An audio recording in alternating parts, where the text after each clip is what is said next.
전에 다 드린데 오늘 거기말람 까기몰람 파마 특별, 파마슬라고 하디 특별이라고 하는 것은 평소 우리가 까기몰람은 몇 회, 30몇 회이 지나가는데 거기에 지금 포함되지 않습니다. 특별히 까기몰람을 하는 것이기 때문에 특별 까기몰람이라고 이름합니다. 그래서 이 특별 까기몰람 올해는 고갈 사원에 일반적으로 모든 사원에서 다 열리고 있지만 일반적으로 지금 주로 고갈 사원 거기에서 고갈 사원 치매 사원 고갈의 치매 사원에서 스님들이 계속 머무시면서 특별 까기몰람을 개최하고 있습니다. 그것과 더불어서 우리가 각각 인도에 있는 사원들 그리고 까규 사원들이 인터넷을 통해서 까규몰람을 특별 까규몰람을 지금 우리가 개최하고 있습니다. 그렇기 때문에 우리가 여기에 대해서 관심을 가지고 참석하고 계시는 교회 현지식 스님들, 여러 라마 스님들, 여러 대중들에게 제일 먼저 안부 인사를 드리겠습니다. 여러분들 모두 아실 겁니다. 까기몰람의 씨앗, 까기몰람이 지금 개최된 이것이 이 씨앗, 처음 개최된 씨앗, 까기몰람에게 이름 붙인 것이 제일 먼저 1980년대 깝제 깔루린포체의 전생에서부터 시작해서 인도 보드가야 보유소 아래에서 처음 열린 그때부터입니다. 그때부터 보갈린포체, 깔루린포체, 케린포체 이런 분들 다 아실 겁니다. 그때는 아주 적은 소수의 인원들이 까기몰람에 참석을 했고 점차적으로 깜창 까규의 승가의 기원 법회 이렇게 해서 우공마 전생의 전생 림포체께서 시작을 하고 발전을 시켰습니다. 그 다음에 제가 2000년도에 인도로 도착했고 그때부터 까규몰람을 참석하게 되었습니다. 특히 2004년도에 까규몰람에 우리가 그런 약간의 변화를 줄 수 있는 그러한 까규몰람을 바로 시작을 했습니다. 어쨌든 까규몰람이라고 말하는 그 씨앗, 까규몰람이라고 우리가 부르는 측명할 수 있는 그 씨앗은 깔루린포체, 전생의 깔루린포체, 또 그리고 보칼린포체 두 분의 은혜에 의해서 까규몰람이 시작을 됐고 그렇기 때문에 오늘 특히 보칼사원 치멜링에서 특별 까규몰람 같은 것을 널리 특히 까규 군체에 모인 스님들을 중심으로 특별 까규몰람을 개최되게 된 것을 제가 아주 좋은 인연이고 또 좋은 기회라고 생각합니다. 오늘은 특히 조제 아티샤 전자님의 생애 해탈 전기에 대해서 말씀드릴 겁니다. 조제 아티샤 전자님은 특별히 티베트 전 지역에 아주 은혜로운 분이시고 마찬가지로 까담바의 중흥조가 되고 마찬가지로 그래서 까담바라는 것이 아티샤 전자님 어릴 때부터의 그 까담바의 가르침을 받고 또 나중에 제주 밀라레빠와 제주 밀라레빠로서부터 어떤 법연을 맺고 가르침을 받고 나중에 다고 린포체 당신의 제자를 제접할 때 가장 다고 린포체께서 가르침을 펼 때 주로 까담바의 가르침을 까담바의 람님, 보리도 차제를 통해서 법문을 하셨고 법을 펴셨고 그리고 그 다음에 마하무드라의 가르침을 펴고 또 마하무드라의 서언과 까담바의 가르침, 이것을 두 가지로 주로 가르침을 펼치신 분이 닥고리 부처인 것은 다 널리 알려져 있습니다. 특히 닥고 까규의 측면에서도 조제 아티샤는 아주 중요한 분이십니다. 그래서 우리는 3일 동안 조제 아티샤 존자님의 생애에 대해서 3일간 말씀드릴 것입니다. 제가 많은 준비를 할 시간은 없었지만, 그래서 아주 훌륭한 준비는 하지 못했지만, 그래서 말씀드릴 수 있는 만큼 드리겠습니다. 먼저 조지 아티샤께서 태어난 생년월일을 우리가 생각해 보는 게 중요합니다. 아티샤 존자는 서기로 말하자면 서기 982년 정도에 태어났을 가능성이 높다고 생각합니다. 또 돔덴바가 지으신 일체지자의 스승 생애라는 그 생애 요약이라는 책에는 다음과 같이 기록되어 있습니다. 그래서 그때 거기에 보면 어떤 연대가 조금 약간 다른 것도 있긴 하지만, 그래서 어쨌든 대부분 이쯤에 태어났다, 출생했다 라는 것이 기록되어 있습니다. 그래서 서기로 말하면 방금 말씀드린 982년도에 태어났다고 합니다.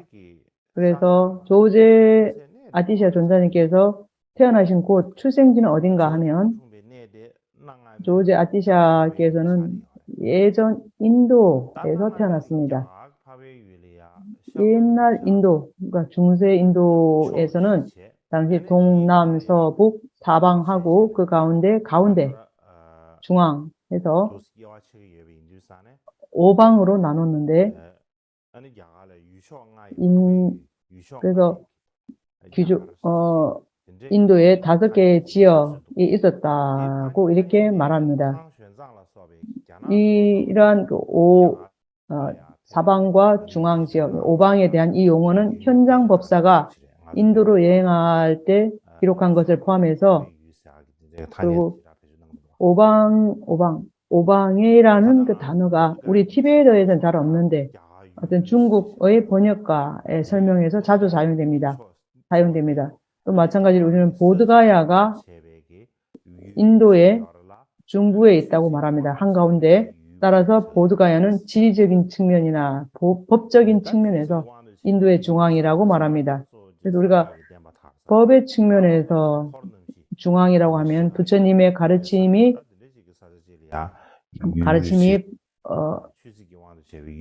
풍성한 그러한 지역, 그것을 우리가 중앙이라고 말을 하죠. 인도에는 그러한 오방, 중앙을 포함해서 사방과 중앙 오방이라는 그것을 말할 때 조지 아티샤는 인도 동부에서 태어났습니다.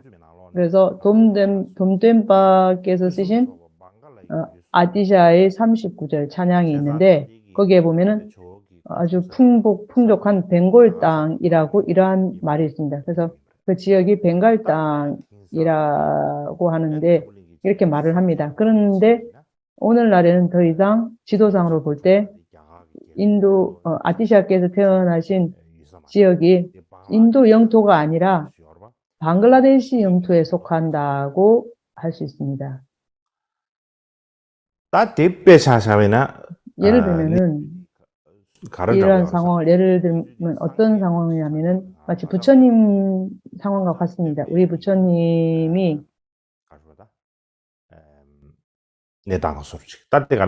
상황과 비슷하다고 볼 수 있습니다. 그래서 부처님께서는 예전에 아주 고대 인도에서 태어나셨는데 그 이전으로 말하면은 인도라고 할 수 있는데, 지금으로 말하면 부처님께서 태어나신 곳이 네팔 또는 네팔에서 태어났다고 말하고 있습니다.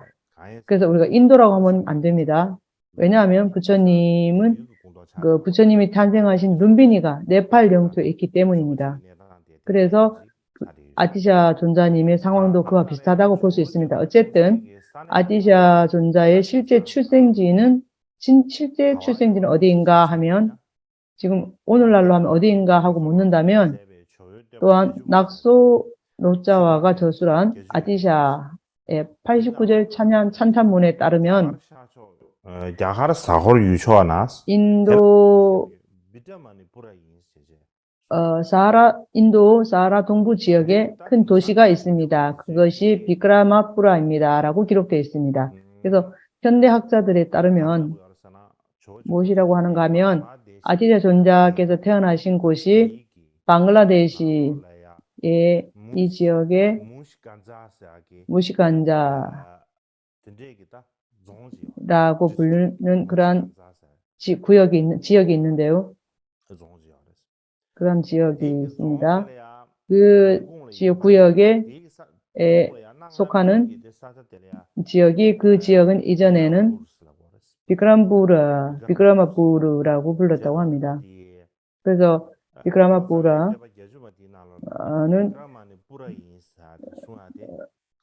낙소 역경사는 비크라마푸르라고 이렇게 말을 합니다. 그래서 이전의 그 지명을 비크라마푸르라고 하는데 이 지역은 방글라데시의 방글라데시의 역사에서 10세기부터 13세기까지 이곳은 짠드라, 발마나, 세나 왕조 세 왕조의 수도였다고 합니다.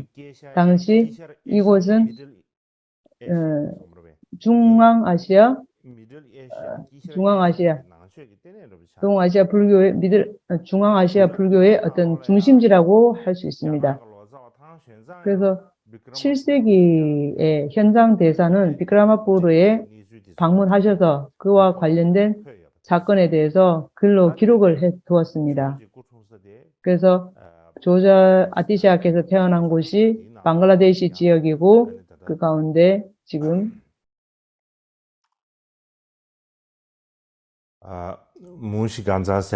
무시간자라는 지역에 그 지역에 속하는 비크라마푸라라는 곳에서 출생하셨다고 이렇게 말씀을 드립니다. 그 다음에 아티샤 존자님이 태어난 그 가문은 어떤가 하면 아티샤 존자는 왕족입니다. 그래서 옛날 역사서에 보면 빨라 왕의 후손이라고 알려진 지역의 왕가에서 태어났다고 합니다. 그의 아버지의 이름은 깔란찬드라이고 어머니 이름은 슈리 바바파티였습니다. 그의 부모에게는 아들 셋이 있었습니다. 아들 셋이 있었는데 큰아들은 빼마갈바, 중간에 짠다갈바, 세 번째 아들은 막내 아들은 슈리갈바라고 이름하는 세 아들이 있었습니다. 그래서 빼마갈바는 왕정을 이었고요. 두 번째 찬드라갈바는 중간 아들이었죠. 그래서 나중에 스님이 되어서 티벳으로 왔습니다. 그래서 시리바가 막내 동생도 그와 같습니다. 그래서 나중에 막내 동생이 티벳으로 왔는데 티벳으로 와서 아티샤를 아티샤 존자가 티벳에 있을 때 만나러 갔는데 만나지 못했다고 그때는 만나러 갔을 때는 돌아가셨다고 합니다. 그래서 요즘의 역사서에 의한다면은 방글라데시 왕족의 역사서에 의하면은 까레아나라고 아버지의 이름을 까레아나 짠드라라고 합니다. 그는 방글라데시 아버지는 벵갈 동쪽의 짠드라라는 달의 가문, 그러한 가문 왕조가 있는데 세 번째 왕조가 깔라야나 짠드라라고 합니다. 그래서 그가 태어난 그 당시 국가 연연도 자리가 어렸어. 900년도에서 1000년까지 그 사이에 속하는 왕조였다고 합니다. 그래서 돔텐바가 저술한 아티샤 찬다문에서는 그의 아버지는 유서 깊은 가문의 자홀의 왕가였다라고 합니다. 그래서 자홀라는 말이 어떤 때는 지명을 말하기도 하고 어떤 때는 가문의 이름을 말하기도 합니다. 그래서 그런 이야기가 많은데요. 그래서 대테릉원보 청대기에 의하면은 자홀라는 것은 다냠바 사호르라고 합니다. 자호르는 이렇게 편하게 발음하는 거고 사호르라는 데인데 이 사호르는 좋다, 착하다, 좋은 그런 말이라고 합니다. 방보리과 맞다, 옳다, 정의롭다 하는 그런 뜻이라고 합니다. 그래서 그런 것을 봤을 때 제가 추측해 보면은 사호르라는 것은 가문의 혈통 이름이 아니고 어떤 좋은 가문의 좋은 왕가의 후손, 왕가라는 그러한 말인 것 같습니다. 만약에 사호르라는 것이 인도의 말에 의할 것 같으면 그런 뜻이 아닐까 제가 추측할 뿐입니다.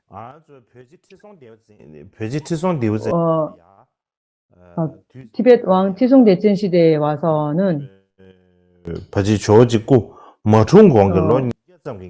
아디랴 존자가 태어나기 200년 전입니다. 이때 켄친 시와초 산타락 식다가 티베트로 오셨죠. 그래서 시와초 또한 이분도 이 지역에서 오신 분입니다. 사호르에서 오신 분입니다. 그래서 조오제 아티샤 존자님도 인도 동부 출신으로서 같은 가게 출신이라고 합니다. 그래서 돔덴바의 아티샤 찬다문에 의할 것 같으면은 산타레 시와초 보살이 태어난 계보 이렇게 해서 같은 가문 가게 출신이라는 기록이 있습니다. 그래서 이것을 보면 티베트 불교의 역사에서 가장 영향력 있는 두 분이 인도 동부 출신이고 둘 다 같은 가게 가문의 출신이었다는, 그래서 이 그렇게 한 것은 특별한 기원에 의해서 온 것이 아닌가 하는 그런 생각을 하게 됩니다. 이것이 조지 아티샤 존자님의 출생에 관한 이야기입니다. 다시 조지 아티샤 존자님의 어린 시절을 좀 말씀드리자면은, 어렸을 때 아티샤 존자는 찬드라 갈바라는 이름으로 알려졌다 합니다. 그래서 어릴 때부터 그는 매우 똑똑했다고 합니다. 부모님을 잘 공경하고 또 얼굴도 너무 잘생기고 매력적이어서 보는 사람마다 마음에 너무나 잘 들어하고 홀렸다고 합니다. 그러한 이유로 인해서 그 자신이 뭐라고 말했냐면, 나는 얼굴이 너무 아름다웠으니 욕심이 없는 스승님들도 나에게 잘 대해주었다. 그러니 욕심이 없는, 탐욕이 없는 이 사람들은 말할 필요가 있겠는가, 이렇게 말했다고 합니다. 그래서 그는 잘생겨서 스승님들도 다 좋아하셨다, 이렇게 말합니다. 그래서 모든 사람들이 그에게 잘 대해주고 잘 해주고 그런 좋은 대우를 받았다.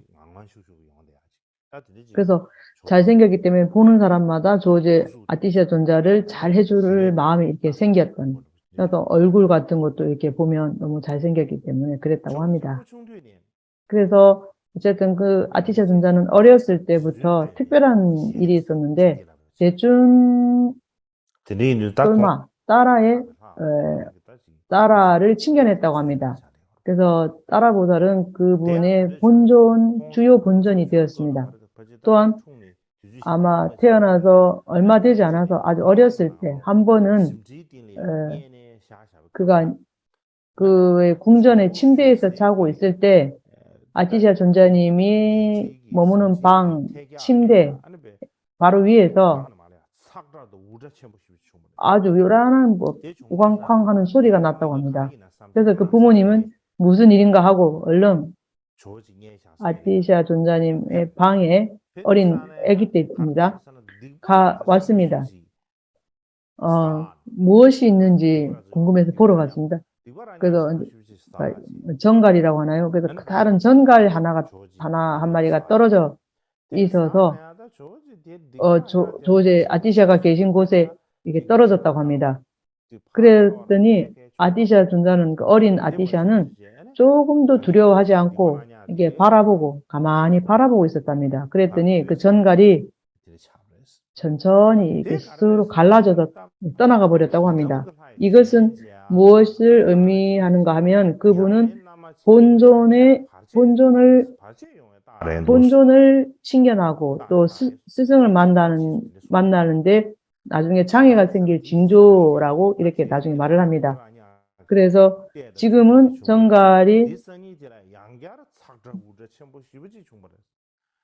이제 그렇게 했는데 다시 한번 그 다음날 또다시 정갈이 또 나타나고 부모가 다시 보고 정갈이 처음에 없었다가 있었는데 그 소리가 나서 부모님이 보러 갔을 때 또 이튿날 또 그런 소리가 나서 가보니까 막 그 푸른 우빨라 연꽃이 보였습니다. 그걸 어머니가 보았다고 합니다.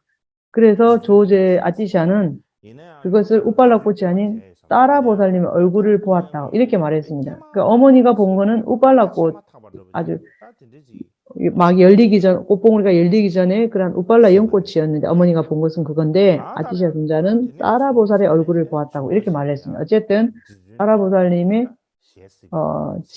따라보살님을 친견하고 나서는 따라보살님의 가피가 끊어지지 않았다고 합니다.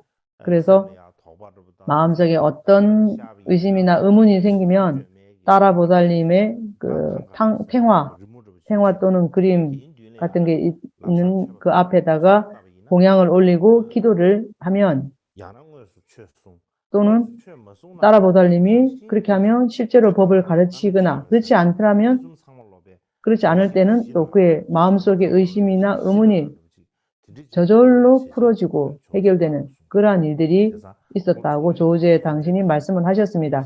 그래서 그는 제춘 돌마의 제춘돌마를 친견하고 그러한 가피를 받았다는 이야기입니다. 그런 다음에 조제 아티샤가 10살 정도가 나이가 들어서 10살 정도 되었을 때 그는 의학, 공예, 글쓰기 등을 완벽하게 배울 때까지 공부했습니다.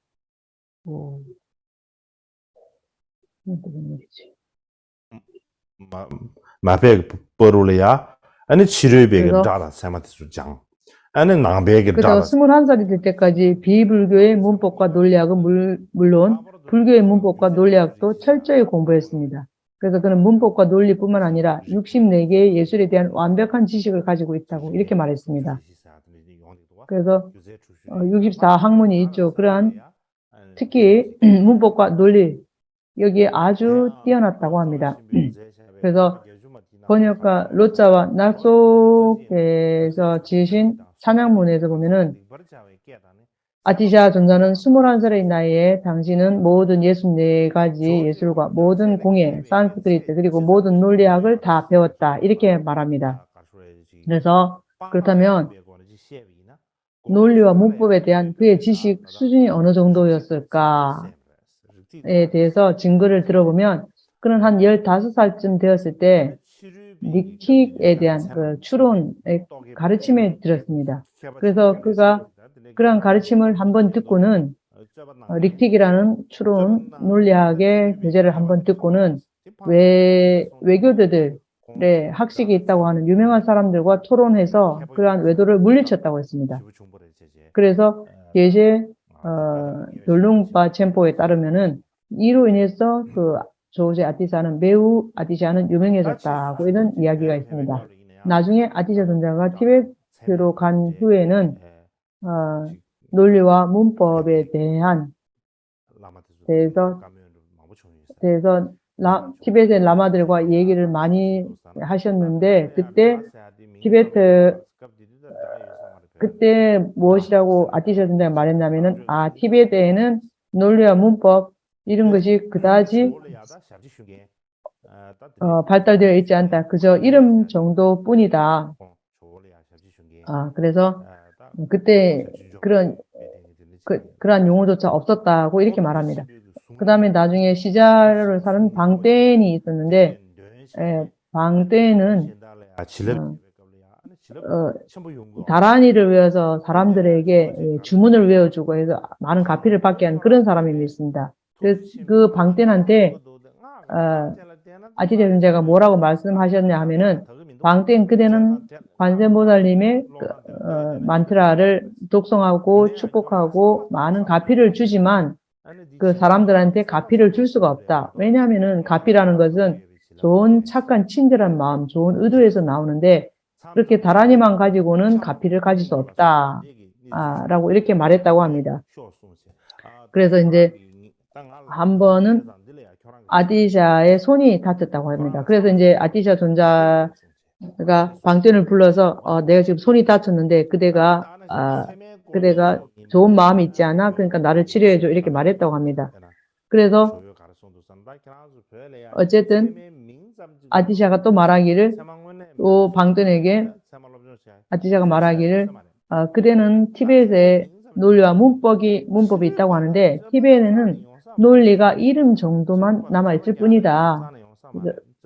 왜냐하면 이러한 정도를 가지고 외교도들과 토론을 할 수는 없다. 만약에 외도들과 토론을 한다면 이 정도를 가지고 티베트 사람들은 그런 외도들을 대적해서 이길 수 없을 것이다. 이렇게 말했다고 합니다. 어쨌든 아티샤 존자님은 논리와 문법에 아주 탁월한 지식을 가진 분이라고 이렇게 말합니다. 자, 지금부터는 아티샤 존자께서 딴트라를 밀교를 공부한 방법입니다. 그래서 딴트라 아티샤 존자님은 현교를 공부하기 이전에 딴트라 그러니까 밀교를 더 먼저 공부를 했다고 합니다. 그래서 더 익숙했고 더 잘 공부를 먼저 배웠는데 그가 22살이 되었을 때 흑산사라는 사원에서 헤바즈라의 게바도로제 헤바즈라의 현현을 보았고 그걸 보고 다키니스라는 라마로부터 예언을 받았다고 합니다. 그래서 그는 전문가 라훌라 굽타로부터 완전한 딴트라의 관정을 받았고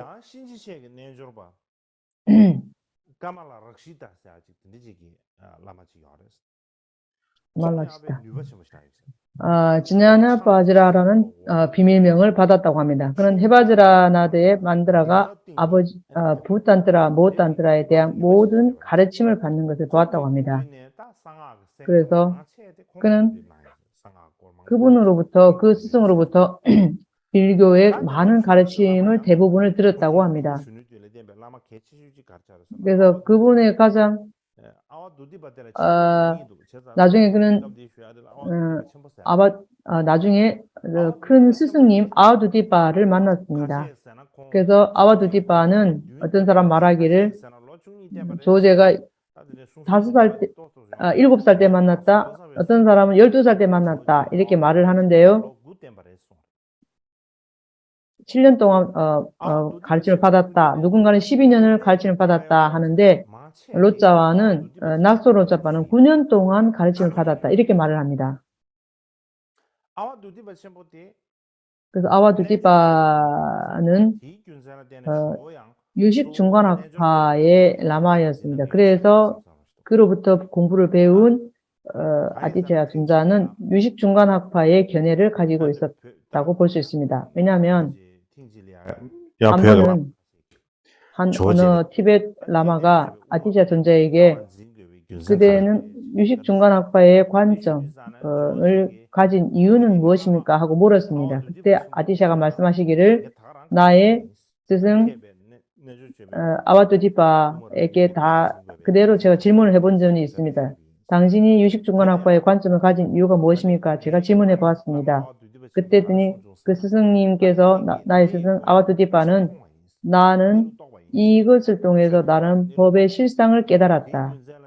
그런 이유로 인해서 너도 이러한 이 관점을 가지고 가져야 한다. 이렇게 말씀을 하셨다. 라고 이렇게 말했습니다. 그렇기 때문에 아티샤 존자는 중간학파를 주로 지니고 또한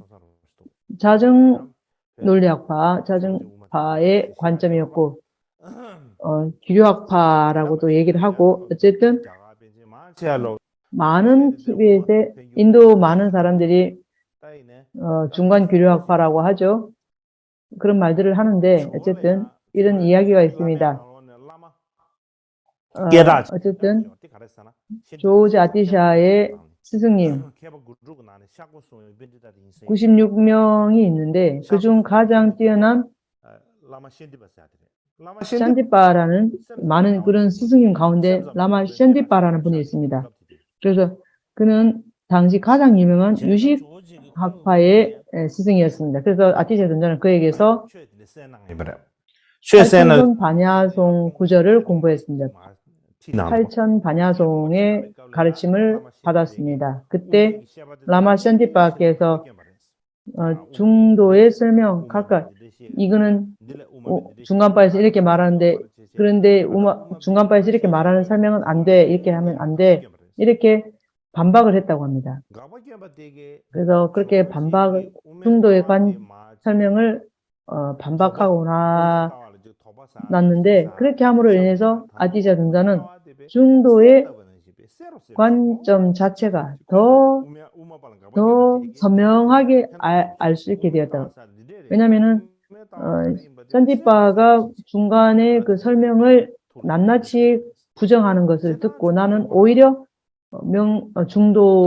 중간에 대한 나의 이해가 훨씬 더 명확해졌다라고 말합니다. 그래서 아티샤 존자는 중간학과에 대한 어떤 그 신심이 있었다고 옛날 스승들이 말을 합니다. 어쨌든 그래서 그러한 샨디빠를 많은 오랜 세월 동안 의지하고 공부를 했습니다.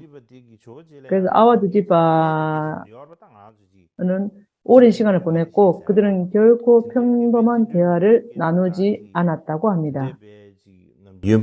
일반적으로 우리가 하는 얘기 있죠. 한가한 이야기, 평소에 하는 대화. 그런 것은 절대로 오랜 시간 동안 스승과 함께 있으면서 되누지 않았다고 합니다. 때로는 어떤 금 만다라를 올려도 법문을 하지 않았고 어떤 때에는 법문을 할 수 있는 시간조차 없는 그런 순간에도 아주 바쁜 순간에도 법문을 법문을 하고 그러니까 하려고 할 때는 하지 않고 그런 시간을 법문을 가르침을 구하지 않고 시간이 전혀 없을 때는 가르침을 이렇게 주기도 했습니다. 한 번은 아티샤 존자가 그 좁은 다리를 지나가고 있었는데 그 좁은 다리가 좁죠. 좁은 다리를 건너고 있을 때 아바두디빠가 먼저 가시고 조제가 뒤를 따라갔겠죠. 그래서 가면서 아주 그 좁은 다리를 건너가면서 그래서 말씀하시기를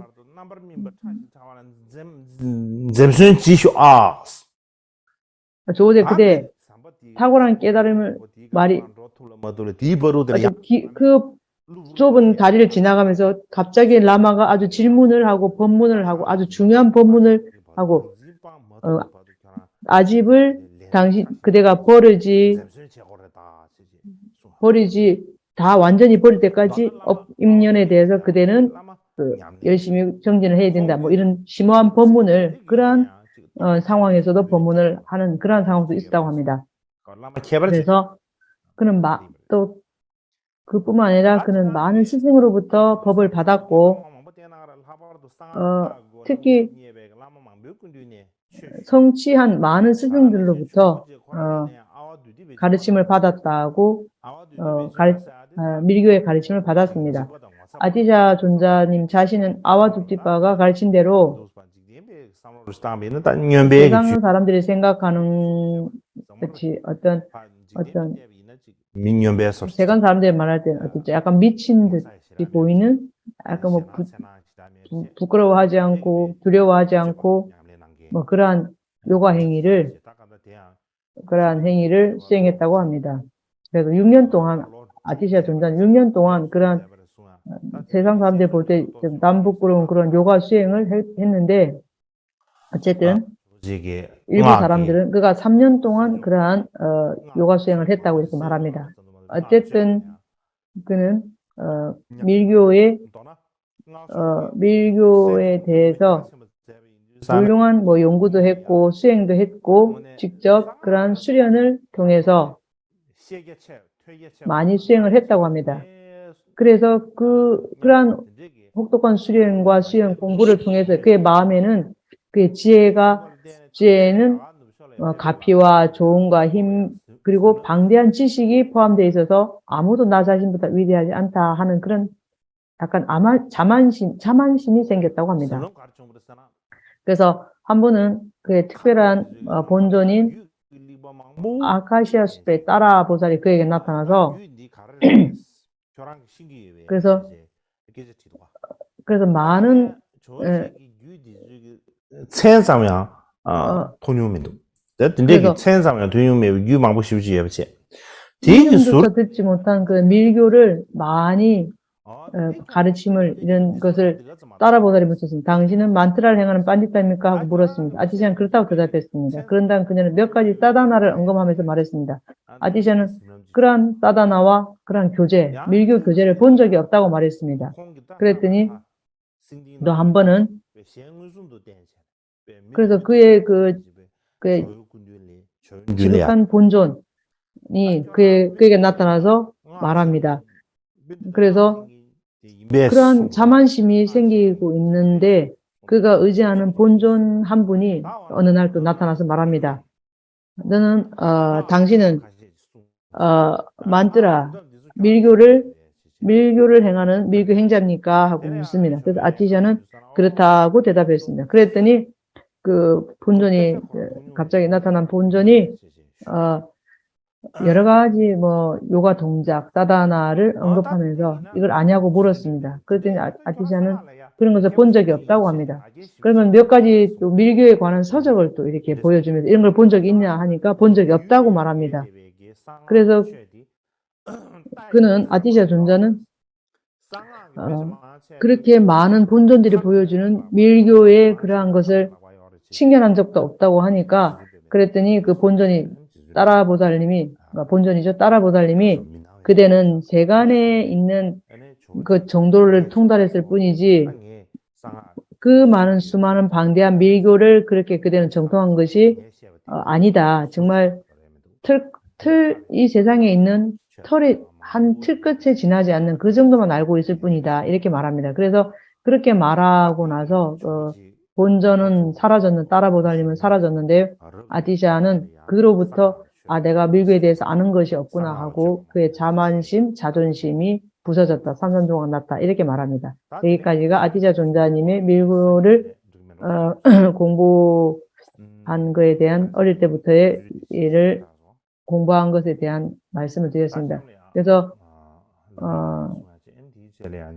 지금 오늘 시간이 너무 많이 지체가 돼서 오늘은 여기까지만 하겠습니다.